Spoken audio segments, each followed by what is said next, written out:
రాముడి కంటే కృష్ణుడి కంటే ప్రపంచంలో సకల దేవతల కంటే గొప్పవారు ఎవరో తెలుసా? మొఖమాటం లేకుండా చెబుతున్నా, నాకు పక్షపాతం లేదమ్మా. కనకదుర్గాదేవి అందరికంటే గొప్ప దేవత, లోకమాత, జగన్మాత. లలితాదేవిని మించినటువంటి భగవత్ శక్తి ప్రపంచం మొత్తం మీద లేదు. ఏ దేవుడి శక్తినైనా మనం సందేహించవచ్చు, కానీ లలితాదేవి శక్తి పరాకాష్ఠ. ఇంకా పరాశక్తి, పరాకాష్ఠ.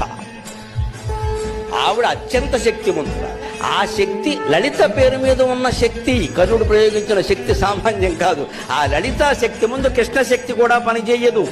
ఆయన భయపడ్డాడు. కృష్ణుడు అంటాడు, వాడైపోయి ఇది అమ్మవారి శక్తి, ఇది అమ్మవారి శక్తి. ఎందుకంటే శ్రీరాము లలితాదేవి, శ్రీకృష్ణ శ్యామలాశ్వరి. రాముడు అంత అందమైన వాడు ఎందుకేంటంటే లలితాదేవి రూపం. శ్రీకృష్ణుడు అంత ఘనకార్యాలు ఎందుకు చేయగలిగాడంటే శ్యామలాదేవి అంశ. శ్రీరామో లలితాదేవి, శ్రీకృష్ణ శ్యామలాశ్వరి. లలితాదేవి